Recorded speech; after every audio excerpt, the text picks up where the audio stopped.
Stu here with Raid Shadow Legends, going over this information that we all found out about artifacts and how to level them up offline to see how many it's going to take, how much it's going to cost you.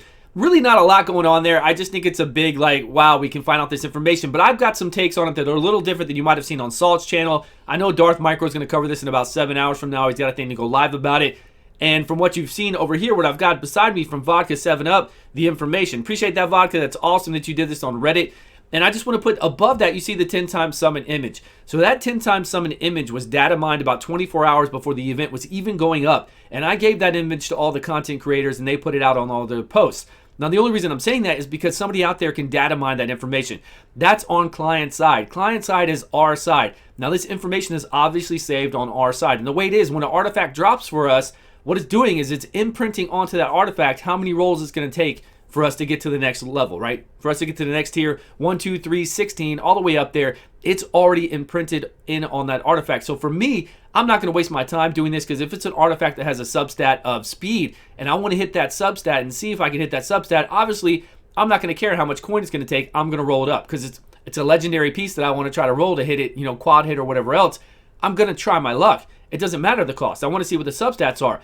But what other information is saved there, and can we access it? Because if I go in there and do this with all my artifacts, and really the only way I could see anybody really doing this is if you have very, very limited silver. You want to know if you can make it to the next tier with what you have or not, and you try it out. And then if you can't make it, then obviously you're not going to worry about trying it.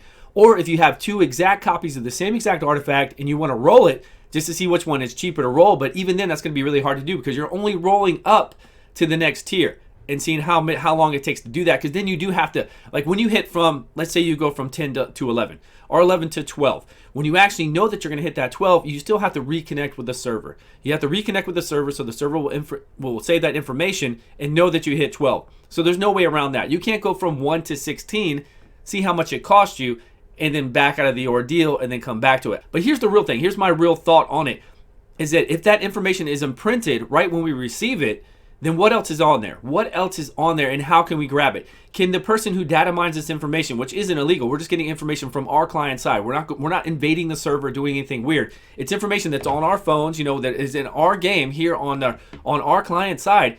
And as long as we know how to access that information, it is totally fine to do that. That's why we have this picture up here that wasn't given to us by Polarium when they announced that they were going to do this and we can give out the information. I gave this picture to everybody else because somebody gave it to me early ahead of time, which was really awesome. So if they can access this picture that is here on our phones, on our client side already, is there a way for them to access how many rolls it's going to take for that artifact to hit? Because they could go further then, right? They could actually access 1 to 16 and all my artifacts, and then let me know which are the cheapest ones to level up. Even though still, like I said, at my point in the game, I'm looking for those substats. I'm going to level the ones I want to level regardless. But maybe for somebody out there, it might make a difference. I don't think it's that big of a thing. Like it's a oh my god kind of thing that Vodka 7-Up found out. But I think it's very cool. I think it's very interesting, and it does.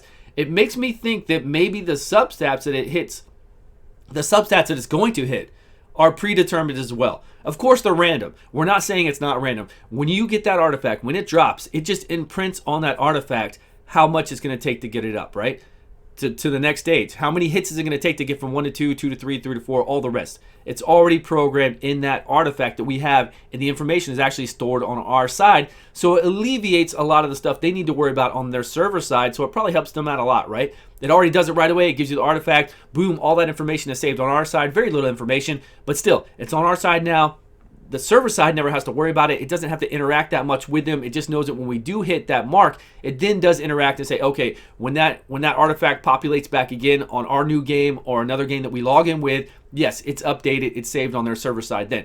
But the thing is, what if the substats are saved in there too? And what if we could access that information? That would be huge. Because then if I have a legendary artifact that has a speed substat that I'm trying to hit, and I know for a fact because of a program I have, I'm running it, and it's saved in there. If it's saved in there, then I know it's not going to hit speed, but only one time, and whatever else is going to hit, then we know not to even level it up. Then we're not going to spend any of our coin to level. Like, we get to cherry pick through what artifacts we find and save our coin to do that. Is that possible? I don't know. I'll talk to the person who sends me the images, who data mines the information, and I'll ask them, is there any way to get those kind of numbers? Because I don't think they have the capability to do that. Can other people do it? Sure. There's there's people out there that can do it. You know there are. You know there's people that can break down everything that we have on our client side and can get all the code and can, you know, decipher through it, because that's a big thing, right? Sure, we might be able to get the information, but we're not going to know how to rummage through it and make it into something, you know, that we can read and go over and know it's that artifact and what substats are. So a few things to note when you're trying to see how many it's going to take to get to the next level. Now keep in mind, you can only see how many tries it's going to take to get to the next level. So from 8 to 9 is all we're going to be able to figure out, and then from 9 to 10 and so on. So only that one level alone. If you try to do it as a plus 16, plus 12, it's going to tell you to log back into the game. It's not going to work out for you. It starts to wig out. You can only do it one at a time because it's only processing it. Like I said, at the end of that, it's got to hit the server and let it know whether to actually accept it, spin your coin, or not. And for us not to do that, we're going to have to log off. So first things first, you get to the artifact you want to do. You're on Wi-Fi. Take it off Wi-Fi. There we are. We are off of Wi-Fi. And again, do it one at a time. Don't do it plus 12 or 16. Otherwise, it won't work properly. We're going to do it. So how many is it going to take us to get to over here to the next one? 3 tries, 4 tries, 5 tries, and then it's always going to be 5 tries. Now, if I want to reconnect right now, I can reconnect and it will take the silver needed to do it. We know that. If I don't want to, if I want to back out, we just close the game out. Close the game out, reopen the game, and then log back into Wi-Fi so we can play the game normally. So here we are back at the artifact, and we're going to see if we can upgrade this. We are on Wi-Fi right now. We're going to turn it off Wi-Fi, and when you upgrade the artifact, you cannot do it at plus 16, plus 12, because again, you can only do it for each level. We can only see how many tries it's going to take each level. So yes, we can take it to 8 to 9, and it'll tell us how many fails we're going to have before we hit 9. Again, we can do it from 9 to 10 and so on, but we can't do it from 1 to 16. We cannot hit 12 or 16 because it won't work that way. Because once it wants to go up to from 8 to plus 9, it needs to hit the server so the server can log the information and keep it updated. So we can only do one at a time. So right now we are logged in. So let's just do one. So while we're logged in. So here we are at 1 logged in. We hit let's go. It's going to take it, what was it, 5 times? I think I tried this a minute ago. I think it was 5 times. I should have counted it so you definitely know. 1, 2, 3, 4, and then boom, 5. So it took us 5 times to get it. Now for the 9, if I want to see how much to go to plus 10, all I have to do is turn my Wi-Fi off. Boom, it's off. You can see it right there. Now we're ready to go to see how many tries. And again, don't try to do 12 or 16. It will not work. Do plus 1 because it's only going to take us up to the next level. And let us know. Okay, so it's only going to take us 2. It's only going to take us 2 tries to get it from 9 to 10. Is that good information for you to know? I guess it's cool. I like that we know that the information is saved on and imprinted on the artifact on our side, so maybe we can get some more information out of it, and maybe we can hunt down if we know which substats it's going to hit into later on. But I don't think it's, the amazing find of the century. I think it's very cool, but I don't think it is that crazy amazing. I'm going to connect back to Wi-Fi here. It's going to take a minute to let us go on, and then we're going to have to re-log in. So we know when we re-log in, it will definitely hit in 2 hits. That's pretty cool. Are you going to do this very often? I don't think you are. I really don't think you're going to do it. But if there's any kind of other information out there about it, please let me know. Let me know how it can really benefit you and how you would actually use this. If you're at 15 and you're going to go to 16 and it's going to take you 50 tries to get to 16, does that mean you're never going to take that artifact to 16?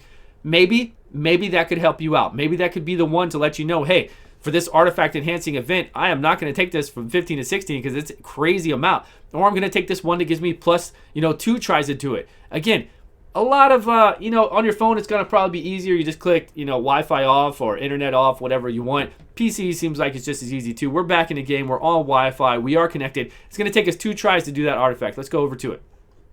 2 tries to get that artifact from 9 to 10. Now, again, you can only do it from each one up. So now I'm going to have to upgrade, right? We're going to hit our 2 hits. Here we go. 1, 2, bam.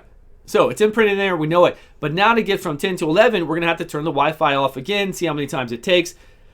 So, it's cool, but I don't think it's that amazing. Again, if you're going from 15 to 16, you want to know if it takes a lot, and you're only upgrading it from 15 to 16 for an artifact leveling event to throw it away, which I don't know anybody who does that. You only level up artifacts to 16 that you know you're going to use, I would think. Please let me know in the comments below how you would use this information. What I'm very, very curious about is anybody out there who has programming knowledge, who uses Unity or gets into the code of this game, does the same thing a friend of mine online does with data mining the information. Is there any way for us to get this information in a larger scope of all the artifacts that we have currently on our game? Because there are, when I played Summoners Wars, there was a program where we could go in there and before they had artifact sorting, it would pull all the artifacts we have Like we would log into the program on our phone or on our PC. As long as our phone was on the same network as our PC, we'd log into Summoners Wars, and it would pull all the artifacts we have into like an Excel kind of spreadsheet, so we could actually work around and see where everything is. And it was better than that even. So I'm wondering if there's some kind of program we can have for that can pull all our artifacts over, tell us how many hits it's going to take to get to the next one, and if there is the substat information in there, tell us which substats it's going to hit, because that's what I want to know. I want to know what substats it's going to hit. But anyways, that's that article that we saw from Vodka 7 Up. If you want to read more about it, hit it up on Reddit. I'll leave a link below. So we'll have to see. I don't know, it's pretty interesting. I hope there's more information encoded. If there is and we can find it, obviously Polarium is going to make some changes. They're not going to let that fly. They're not going to let us know what substats are going to hit beforehand and let us, just throw away those artifacts that we know aren't any good. Right now, I don't consider this broken because we can only see up to the next, 1. That's it. 8 to 9, 9 to 10, 10 to 11, one at a time. We have to see how many failures we're going to have before the success. We can see that ahead of time, sure, but does that really benefit us that much? So let me know. Let me know your thoughts on all this in the description below. I appreciate your time, and I will see you guys all on a video soon.